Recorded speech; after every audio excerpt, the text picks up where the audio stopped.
nome do Pai, do Filho e do Espírito Santo. Amém. Ave Maria, cheia de graça, o Senhor é convosco, bendita sois vós entre as mulheres, bendito é o fruto do vosso ventre, Jesus. Santa Maria, Mãe de Deus, rogai por nós, pecadores, agora e na hora de nossa morte. Nossa Senhora das Dores, rogai por nós. São José, rogai por nós. São Pio V e São Pio X, rogai por nós. em nome do Pai, do Filho e do Espírito Santo. Amém. Bom, nós começamos então a tratar na última aula sobre a igreja. Nós vimos 3 vias para conhecer a verdadeira igreja de nosso Senhor Jesus Cristo, né? A via do primado, a via das notas, né? Considerando então que a igreja de nosso Senhor ela é una, santa, católica, apostólica, e a única igreja que tem essas 4 notas é a igreja católica, apostólica, romana, né? Bem, e a terceira via, que é a via da excelência, né? Ou a via empírica, que faz o contrário. Em vez de partir de Nosso Senhor para chegar à igreja, parte da igreja, da sua história, né? Que é um milagre moral, para chegar à única possibilidade que seu fundador seja Nosso Senhor Jesus Cristo, seja Deus, né?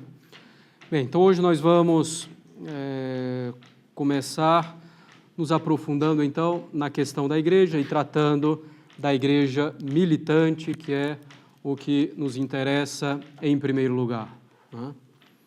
Então a igreja que está ainda aqui sobre a terra, a igreja daqueles que militam, que lutam pela salvação eterna, né?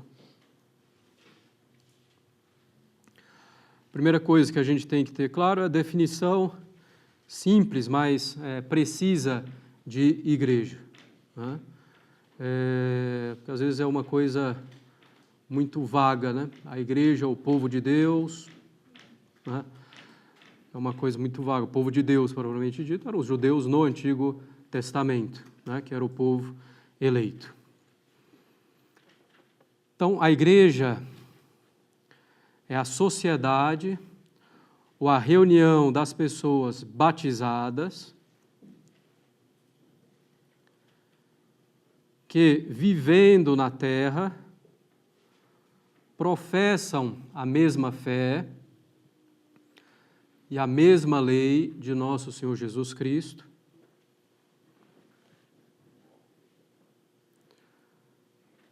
participam dos mesmos sacramentos e obedecem aos legítimos pastores, em particular ao Romano Pontífice, o Papa. Então, a sociedade ou reunião das pessoas batizadas que, vivendo na terra, professam a mesma fé, a mesma lei de nosso Senhor Jesus Cristo, participam dos mesmos sacramentos e obedecem aos legítimos pastores, em particular, sobretudo, ao Romano Pontífice, o Papa. Bom, a partir dessa definição, nós podemos concluir que para ser membro da Igreja de Cristo, são necessárias 3 coisas, né? A fé, o batismo e a submissão aos legítimos pastores, ao Papa, em primeiro lugar. E, claro, não ter sido excluído da igreja por uma pena, por uma sanção, né, canônica.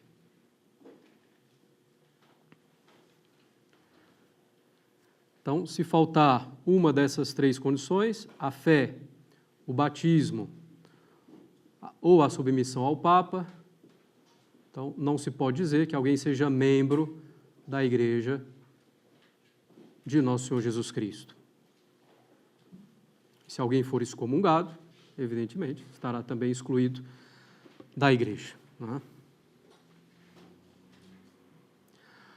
A Igreja Católica é uma sociedade perfeita, O que é uma sociedade perfeita? A sociedade perfeita é aquela que tem o fim supremo na sua ordem. A sociedade perfeita é aquela que tem como finalidade o fim supremo na sua ordem e que dispõe dos meios, de todos os meios necessários para atingir esse fim. Então, vou explicar um pouco. Na verdade, só existem duas sociedades perfeitas: a Igreja e o Estado. Quando a gente diz perfeito, né, sobretudo se aplicando ao Estado, não quer dizer que não haja nenhum problema, nenhum defeito, né, ou que todos os seus membros sejam perfeitos. Não é isso que nós estamos falando, certo? A sociedade perfeita é aquela que tem o fim supremo na sua ordem. A Igreja tem a finalidade suprema na ordem sobrenatural, o céu, a salvação eterna. Não pode haver na ordem sobrenatural um fim superior a esse. E a Igreja tem todos os meios para conduzir seus membros a essa finalidade suprema. Então, é isso que faz dela uma sociedade perfeita, na ordem sobrenatural. E na ordem natural é o Estado, que tem a finalidade suprema na ordem natural, o bem comum, né, da sociedade civil, e que tem todos os meios para chegar a esse bem comum natural, certo? Então, a Igreja é uma sociedade perfeita na ordem sobrenatural, o Estado na ordem natural.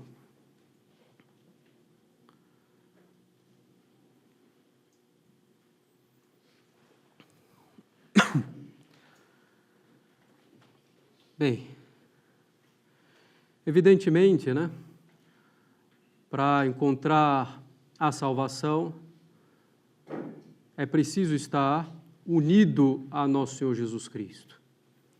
O Senhor deixa isso muito claro, né, na Sagrada Escritura, nos Evangelhos: sem mim nada podeis fazer. Eu sou a videira, vós os ramos. Né?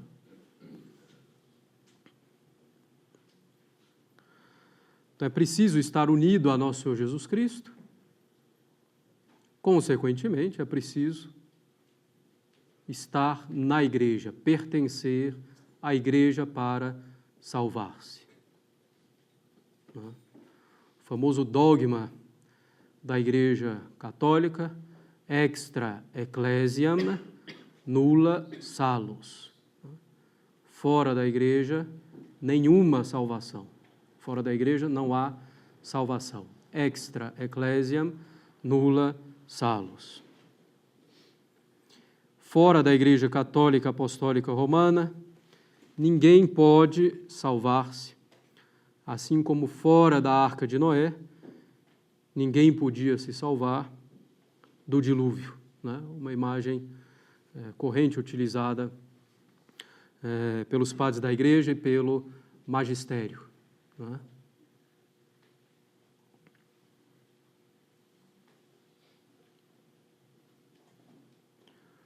Bem, claro, nós estamos falando, né? Ninguém pode se salvar fora da Igreja, a partir do momento que a Igreja existe. Né? Mas como é que se salvaram, então, os justos do Antigo Testamento? Né? Os profetas, os patriarcas e outros, né? Tantos outros. Salvaram porque tinham a fé em nosso Senhor Jesus Cristo, que deveria vir. Né? E por meio dessa fé, de alguma forma também já pertenciam à Igreja que seria fundada por nosso Senhor Jesus Cristo. Né? Bem, e quem se encontrasse sem culpa fora da Igreja, poderia salvar-se? Então, é uma questão importante, né? Alguém que está fora da Igreja, quer dizer, que não é batizado, que não tem a fé católica, poderia de alguma forma salvar-se? sim, mas em condições bem estritas, né? Condições que significam que, se a pessoa conhecesse a verdade, ela entraria na igreja, aceitaria todas as coisas. Ah, padre, mas se alguém souber a verdade, ele sempre vai querer seguir a verdade. Nada disso, né? Inclusive, esse era o erro atribuído a Sócrates, né? De achar que tudo era um problema de ignorância. Não é. Nós mesmos sabemos disso com os nossos pecados, sabemos o que é bom, o que não é, o que se deve fazer, o que não, e cometemos, né? Seja por fraqueza, seja por malícia. Então, não basta conhecer o que é correto para fazer o que é correto. É preciso também que a vontade faça e deseje fazer e faça o que é bom, né?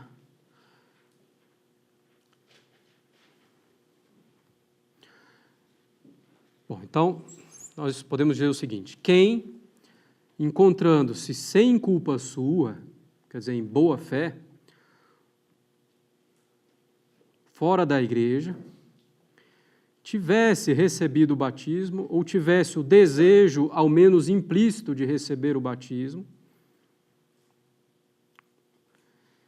e, além disso, procurasse sinceramente a verdade,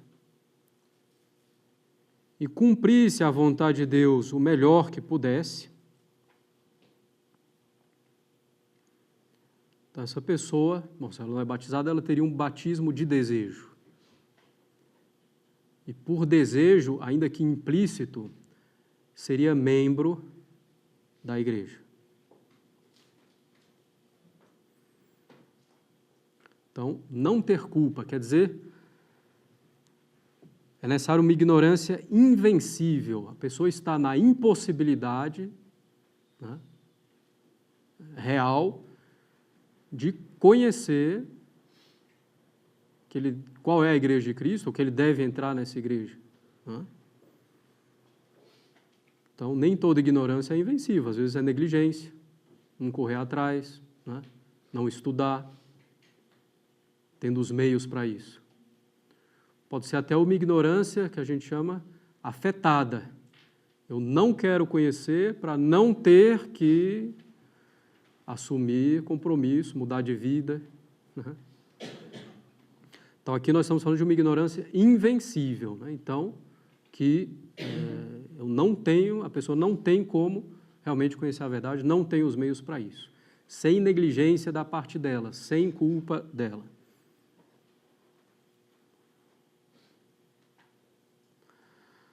Depois, é preciso reconhecer que existe um só Deus, né? Se conhece mesmo pela simples razão, né?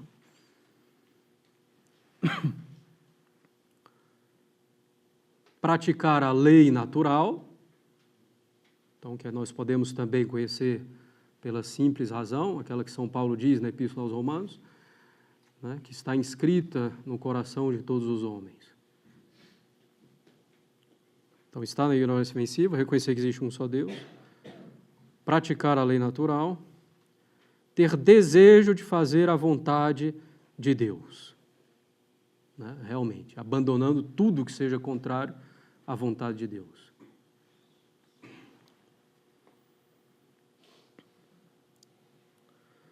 Então, nessas condições, a pessoa tem um batismo de desejo, se ela ainda não é batizada.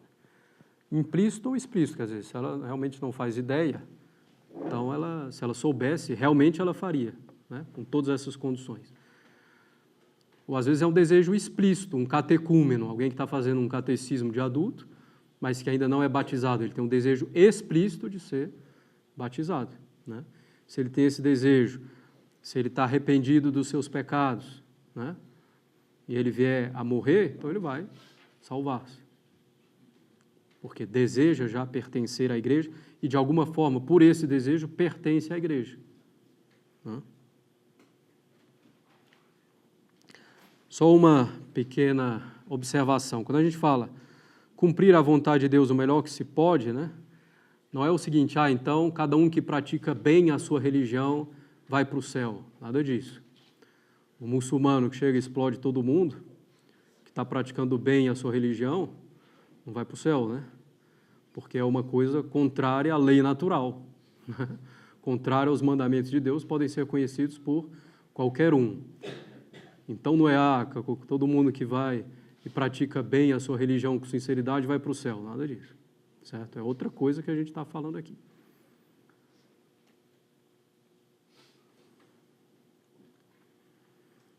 Bom, em geral, né, sobretudo na sociedade atual, se a pessoa realmente se interessa, estuda,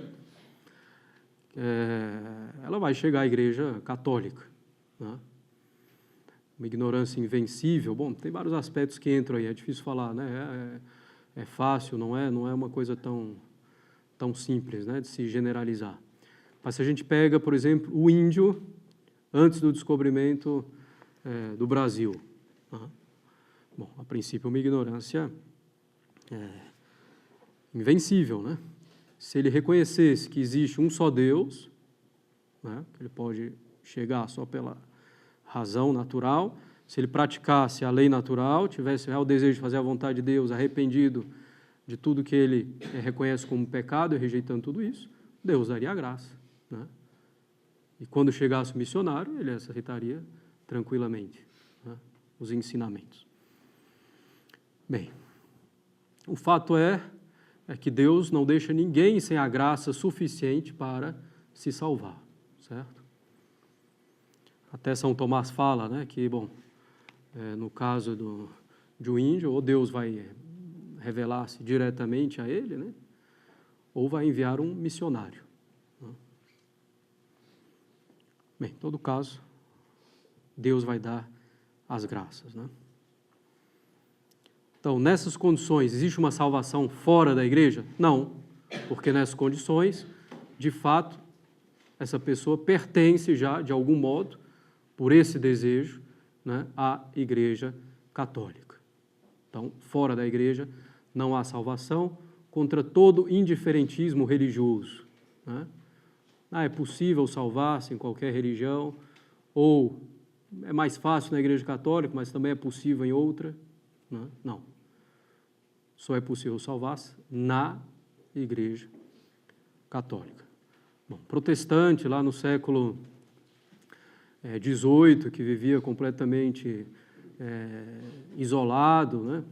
Ele poderia salvar, se tivesse essas condições de ignorância invencível, reconhecer que existe um só Deus, praticar a lei natural, ter desejo de fazer a vontade de Deus, poderia, né? Então é difícil a gente julgar também um caso concreto, a não ser quando é muito evidente, né? Se a pessoa tem muito acesso à informação, etc., é difícil essa ignorância invencível. Bem,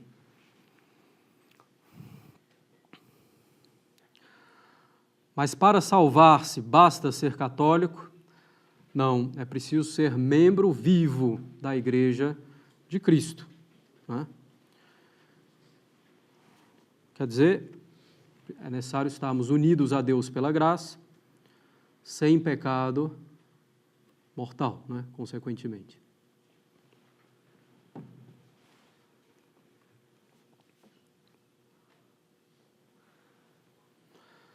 Então, aquele que é membro da igreja, né, pela fé, pelo batismo, pela submissão à autoridade da igreja, mas está em pecado mortal, é um membro morto da igreja e, consequentemente, não se salva, se morre nesse estado, né? Bem, a igreja de nosso Senhor Jesus Cristo, ela é também indefectível, né? A indefectibilidade da igreja. O que significa a indefectibilidade da igreja? Primeiro, que ela vai continuar existindo até o fim dos tempos, até a consumação dos séculos, né?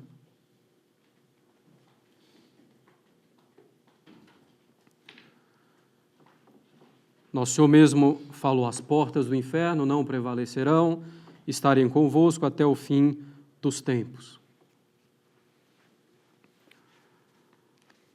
E segundo, que a igreja vai continuar existindo, tal como fundada por nosso Senhor Jesus Cristo, sem mudar a sua natureza, sem mudar a sua essência.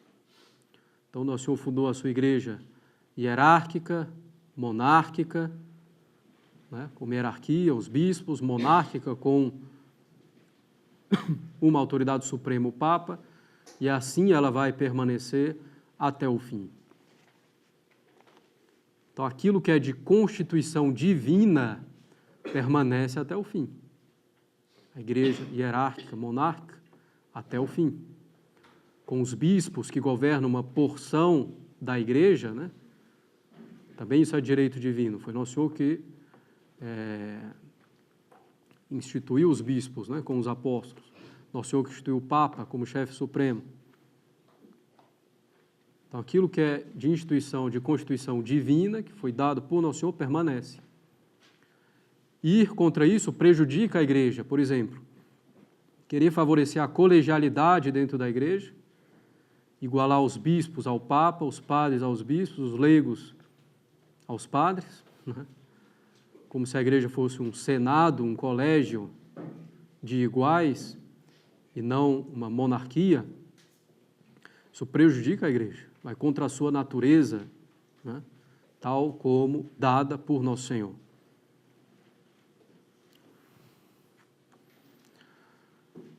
Agora, tem outras coisas que não são de constituição divina e que podem mudar. Por exemplo, a Conferência Nacional dos Bispos. Isso aí não é de instituição divina, certo? Então, pode deixar de existir sem problema.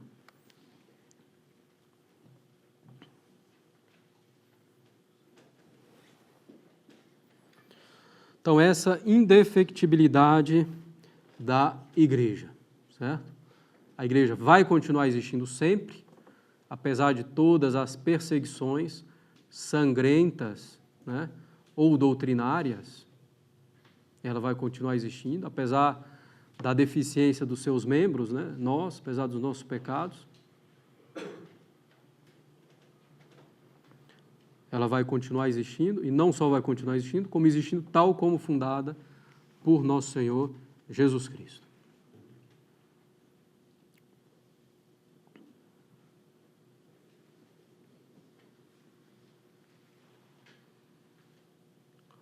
Bem, além disso, a igreja é infalível, né, nos seus ensinamentos definitivos, né?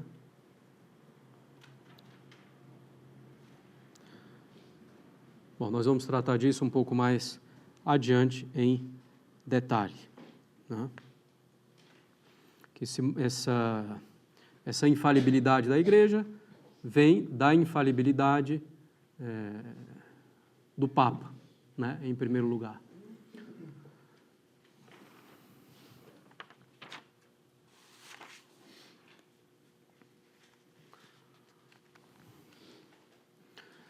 Bem, nós estamos aqui seguindo, né, praticamente o catecismo de São Pio X, né?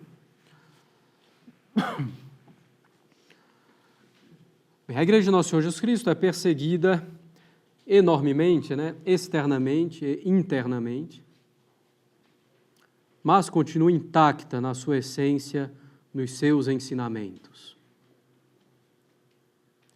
A igreja é tão perseguida, porque ela é o corpo místico de Cristo. Se Nosso Senhor foi perseguido, também ela é perseguida e vai ser perseguida até o fim. Ela é perseguida porque reprova os vícios, combate as paixões, condena os erros, né? Evidentemente, então, isso vai gerar a oposição daqueles que não têm uma boa disposição. Quem quer viver no pecado e ama o seu pecado, qualquer que seja ele, e quem ama as trevas do pecado, odeia a luz, né? E combate a luz. Como diz São João, então, a igreja vai ser perseguida externamente e internamente. Bem, como membros da igreja, nós temos, evidentemente, deveres para com ela. Primeira coisa, nós devemos ter um amor ilimitado pela igreja. Não confundir a deficiência e os pecados dos membros da igreja com a igreja. Nós vimos a igreja é santa e santificadora e não santa e pecadora.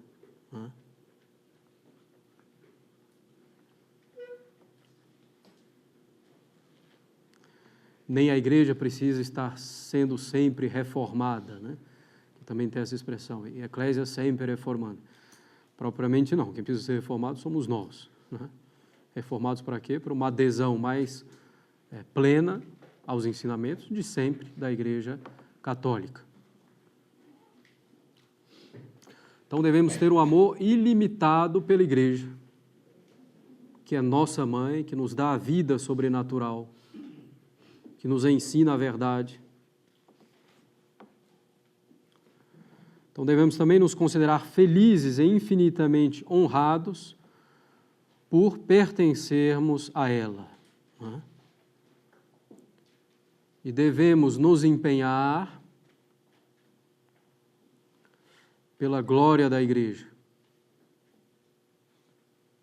pelo aumento dela, pelo seu crescimento, por todos os meios que estejam ao nosso alcance. Então, devemos defender a glória da igreja, né? Atacada, sobretudo vivendo bem, seguindo aquilo que a igreja nos pede. Devemos também procurar a expansão da igreja, que ela tenha cada vez mais membros, né? Por quê? Pela salvação dessas pessoas, como acabamos de ver, extra ecclesiam, nulla salus. Fora da igreja não há salvação. Então, devemos procurar o crescimento, o aumento dela por todos os meios que estejam ao nosso alcance. Começando pela oração.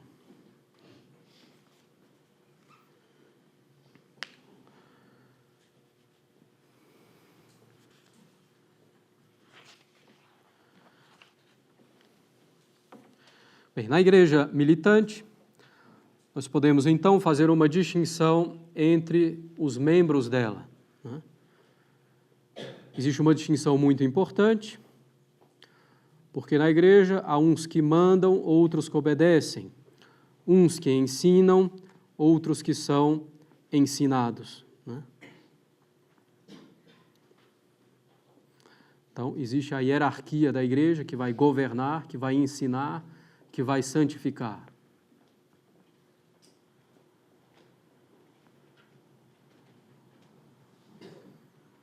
E os simples fiéis, né?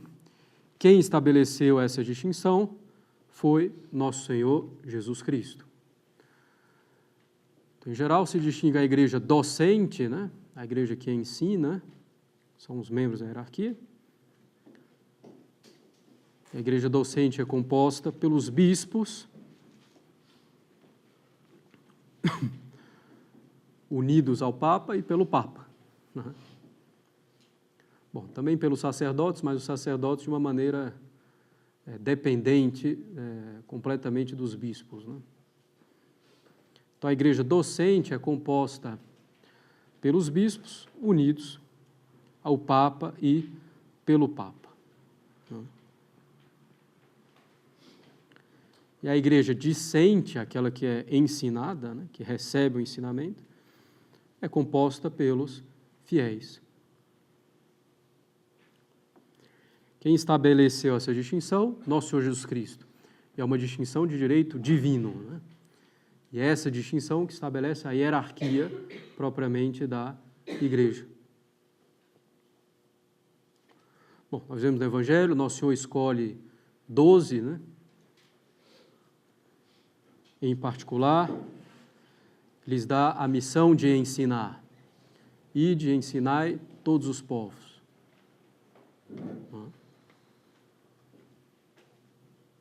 Tudo aquilo que eu falei aos vossos ouvidos, proclamai sobre os telhados. E dá a outros a obrigação de ouvir a esses. Quem vos ouve, a mim ouve. Quem vos despreza, a mim despreza.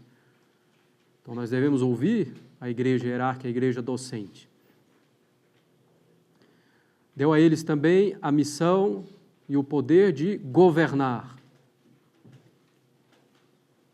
Mateus 18, 18, tudo que ligares na terra será ligado, tudo que ligares na terra será ligado no céu, tudo que desligares na terra será desligado no céu. O Senhor fala isso aos 12, como fala em Mateus 16, para São Pedro, só que para São Pedro ele dá a chave do reino dos céus, né? E diz que São Pedro é a pedra, o fundamento da igreja, como a gente viu na aula passada. Então, dá o poder de governar, de ligar e de desligar. E dá o poder de santificar. E de ensinar todos os povos, poder de ensinar, batizando-os, poder de santificar. Ou então, depois da ressurreição, 8 dias depois da ressurreição, entrando no cenáculo, soprando sobre os apóstolos, diz para eles receberem o Espírito Santo e aqueles perdoarem os pecados serão perdoados, poder de santificar, de perdoar os pecados, né?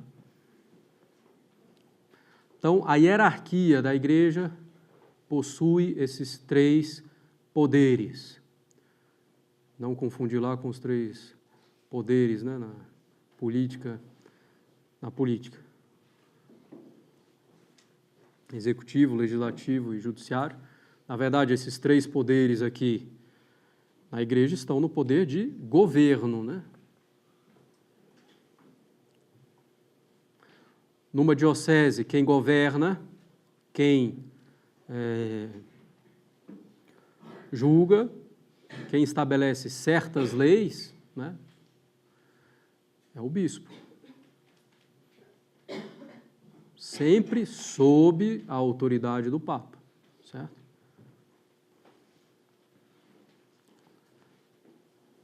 Bem, então, a hierarquia da igreja possui 3 poderes: poder de governo ou poder de jurisdição. Poder de governo ou de jurisdição é justamente esse poder de governar, de fazer leis e de julgar. O Papa tem um poder de jurisdição suprema, universal, né? O Papa, ele pode intervir numa diocese diretamente. Se ele quisesse, por exemplo, me nomear pároco de qualquer paróquia da diocese, ele poderia fazer sem passar pelo bispo, certo? Se o bispo estabelece aqui uma lei particular, né, que ele poderia estabelecer conforme o direito canônico, o Papa poderia revogar essa lei, né? Então, o Papa tem uma jurisdição universal, direta, imediata, certo? Então, é de fato a jurisdição suprema. Já o bispo não, ele tem uma jurisdição na sua diocese, no território que lhe foi confiado pelo Papa, Brasília, Goiânia, Lusiânia, Formosa, né, por exemplo. Mas é um poder sempre exercido sob a autoridade do Papa. É um poder próprio que tem o bispo, mas que é recebido do Papa. Esse poder de governar, de jurisdição, é recebido do Papa, né? E deve ser feito dentro dos seus limites. Por exemplo, né, às vezes vai um grupo de fiéis pedir para um bispo para que seja aplicado o motu proprio Ecclesia Dei. Ecclesia Dei não, Ecclesia Dei é outro. Eu dei ontem a autoridade, a história do combate da missa, falei muito do motu proprio Ecclesia Dei. Motu proprio Summorum Pontificum, né, de 2007, bem 16. Então, que seja aplicado o motu proprio Summorum Pontifico, de 2007, do Papa, e que o Papa deu essa liberdade para que os padres possam celebrar a missa tridentina e que os fiéis tenham o direito de assistir essa missa. Aí o bispo vai pegar e dizer, não, mas aqui o Papa sou eu. É uma proposição cismática, quer dizer, esse bispo não reconhece a autoridade do Papa, porque ele tem poder na sua diocese, sim, mas sempre sob a autoridade do Papa, sob as leis universais que o Papa estabelece, certo? Bem, então, primeiro poder na hierarquia, um poder de governo, né? Ou de jurisdição. E o Papa tem esse poder de jurisdição universal, né? A jurisdição suprema, imediata, direta, em toda a Igreja. Em seguida, o poder de ensinar. Esses dois poderes são muito ligados, o poder de jurisdição e o poder de ensinar, ou o poder de magistério, né? Poder de ensinar / magistério.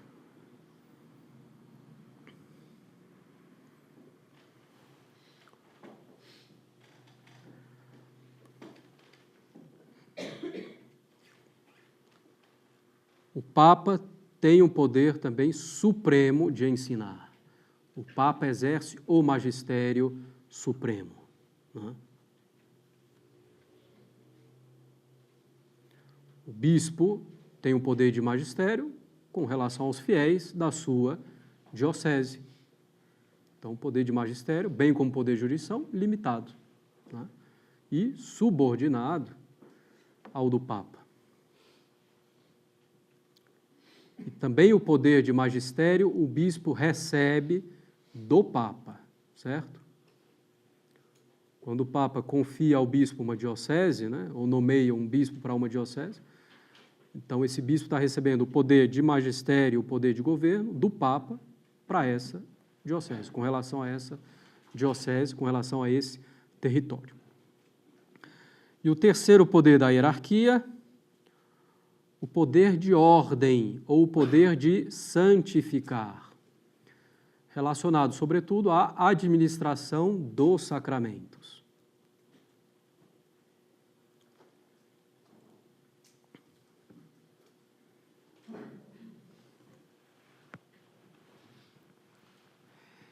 Esse poder em si, ele não vem do Papa. Ele vem do próprio sacramento da ordem.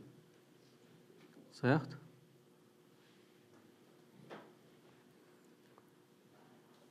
Por exemplo, um bispo, ele foi consagrado validamente, né? Ele se tornou bispo de uma diocese, depois ele abandona a Igreja Católica. Ele vai continuar celebrando validamente os sacramentos. Ele vai poder rezar a missa de verdade, ele vai poder crismar. Ele tem o poder de bispo para isso. Ele vai poder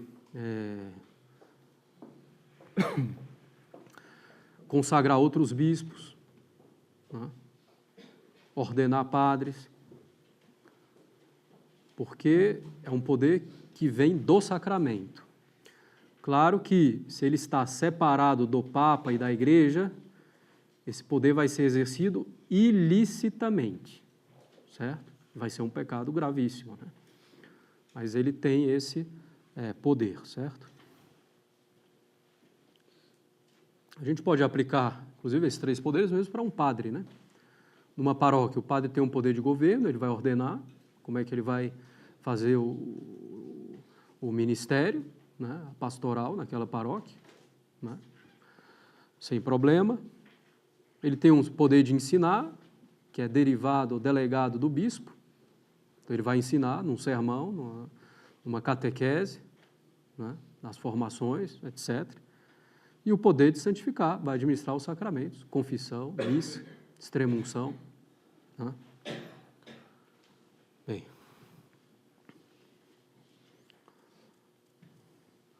Inclusive, né, qual é a diferença do Papa para um outro bispo? A diferença do Papa para um outro bispo está somente no poder de jurisdição e no poder de magistério. Que no Papa é o poder de jurisdição supremo e o magistério supremo. O poder de santificar é o mesmo no Papa e no bispo. Num bispo comum, né?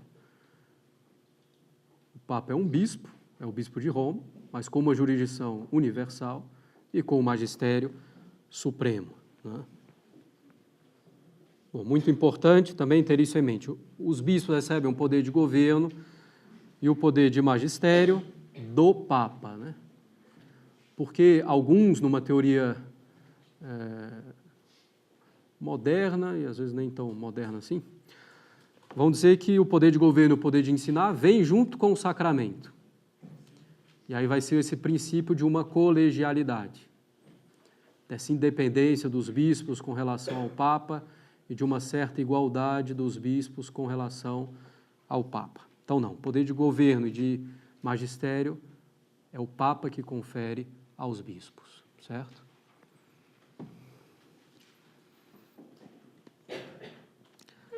Bom, e o Papa recebe o poder de jurisdição e de magistério, no grau máximo, no momento em que ele aceita a sua eleição para Papa, né? Então, no momento em que ele foi eleito, ele diz o accepto, né? Aceito. Então, aí ele recebe de nosso Senhor Jesus Cristo, diretamente, o poder de jurisdição e o poder de magistério. E se ainda não for bispo, então deve ser consagrado bispo o quanto antes, né?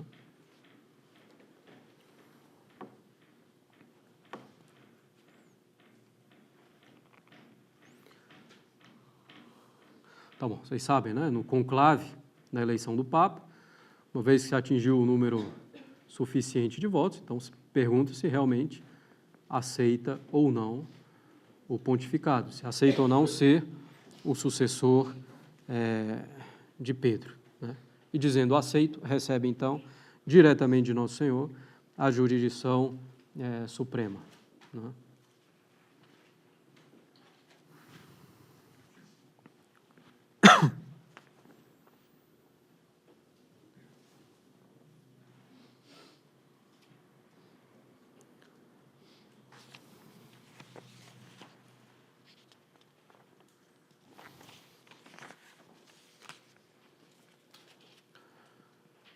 Acho que nós podemos fazer a nossa primeira pausa para continuar em seguida com a questão da infalibilidade do magistério e concluir, então, esse artigo sobre a Igreja. Sim, diga. Você comentou, por exemplo, um bispo, no caso de ter cisma, pode celebrar alguns sacramentos validamente. Sim. Os sacramentos ligados à jurisdição, por exemplo, confissão e matrimônio, mesmo ele em cisma, ainda assim são válidos? Não, justamente. Aí não, né? Quando o sacramento depende, além do poder da ordem, depende também da jurisdição. Então, se essa pessoa, se o padre ou o bispo não está ligado à Santa Sé, ou não tem esse poder, não vai ser válido o sacramento. Então, o sacramento da penitência, a confissão, depende do sacramento da ordem, do poder de ordem e do poder de jurisdição, porque é um tribunal e o padre é um juiz. Para julgar é preciso ter jurisdição, né? E essa jurisdição o padre recebe do bispo. Então, se o padre não recebeu do bispo poder de confessar, então ele não pode confessar, essa confissão vai ser inválida, certo? O matrimônio é um pouco diferente, porque não é o que o padre tem que ter um poder de jurisdição, ele tem que ser uma testemunha qualificada. E o direito canônico estabelece quem são essas testemunhas.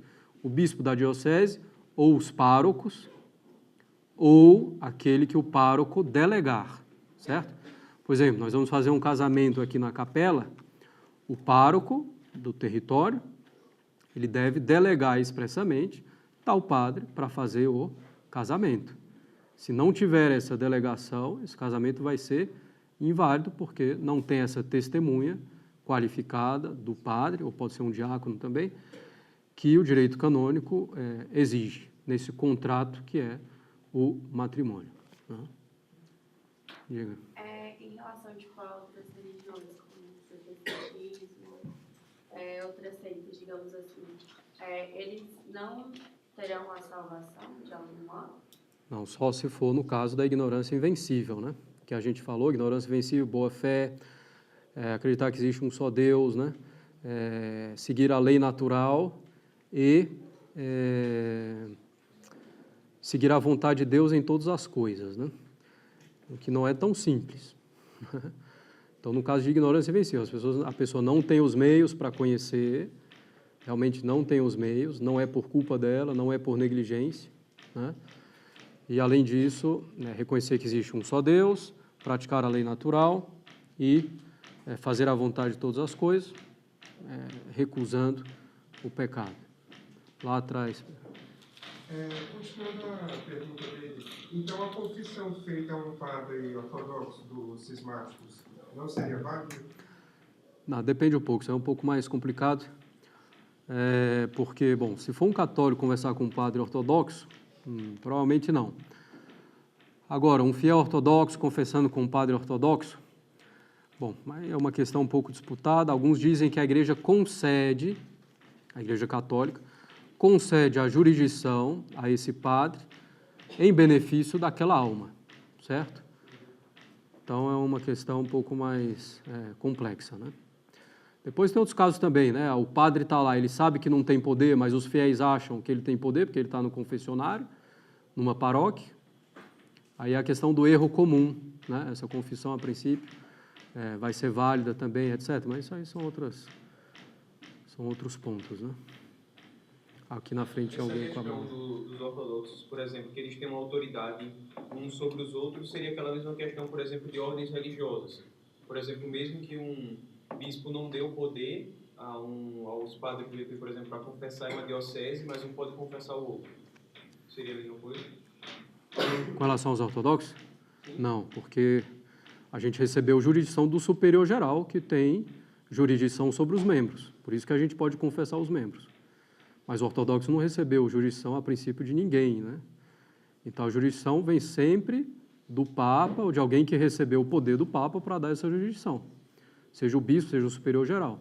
Então, no caso dos ortodoxos especificamente, se considera que a Igreja concede essa jurisdição por bondade, pelo bem das almas em questão, mas não é um caso semelhante à jurisdição dentro de uma congregação, de um instituto, não. Só sobre a questão da caridade, né? Por exemplo, uma pessoa que, por caridade, né, vendo um outro que está morrendo, por exemplo, um grifo, uma pessoa pulou da fonte para salvar as outras pessoas. Por isso, as pessoas foram salvas e ela morreu. Nesse caso, um ato de caridade feito com sincera intenção poderia salvar essa alma? Não, depende um pouco. O ato de caridade tem que ver se é caridade sobrenatural, se não, né? E a caridade tem que ser, em primeiro lugar, com Deus, né?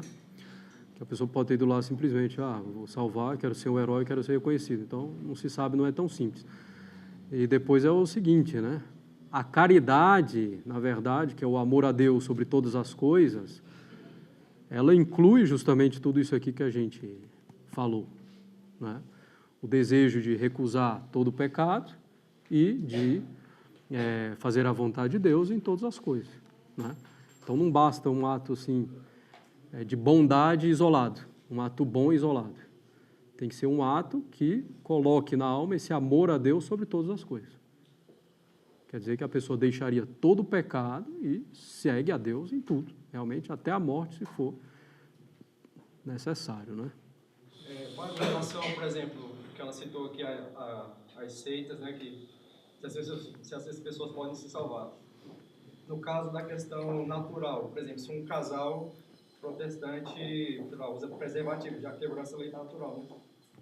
Sim, aí depende também, né? Na lei natural tem preceitos primários e secundários, então tem que ver um pouco. Matar o outro é uma coisa evidente, né?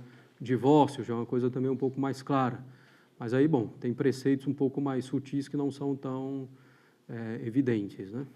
Então, tem um pouco essa noção. Quando a gente fala de lei natural, não é todos os meandros da lei natural, mas, sobretudo, os preceitos primários e mais claros, né? Bem, por que, por exemplo, né, um protestante, né, com a questão da ignorância invencível, né? Bom, se ele procura sinceramente estudar, sim, deveria rapidamente, bom, claro que tem muitos preconceitos, etc., né, mentalidade formada ao longo dos anos, mas se ele vai se aprofundando realmente com uma boa disposição, ele chega à conclusão de que tem um problema, né? Então, é difícil, não nos cabe julgar dizer que é impossível, mas é difícil ter um protestante que se interesse um pouco mais, como deve ser o dever de qualquer um, né? Se interessar pela questão da religião, de boa fé, numa ignorância invencível, né? E que continue lá. Até porque o primeiro princípio, né? Só a Escritura, só a Sagrada Escritura, só a Bíblia, e a Bíblia não fala isso, né? Então já tem o primeiro problema aí. Então, se ele lê toda a Bíblia e não encontra isso, já deveria desconfiar que tem um problema. Alguma outra questão? Bem. Em nome do Pai, do Filho e do Espírito Santo. Amém. Ave Maria, cheia de graça, o Senhor é convosco, bendita sois vós entre as mulheres, bendito é o fruto do vosso ventre, Jesus.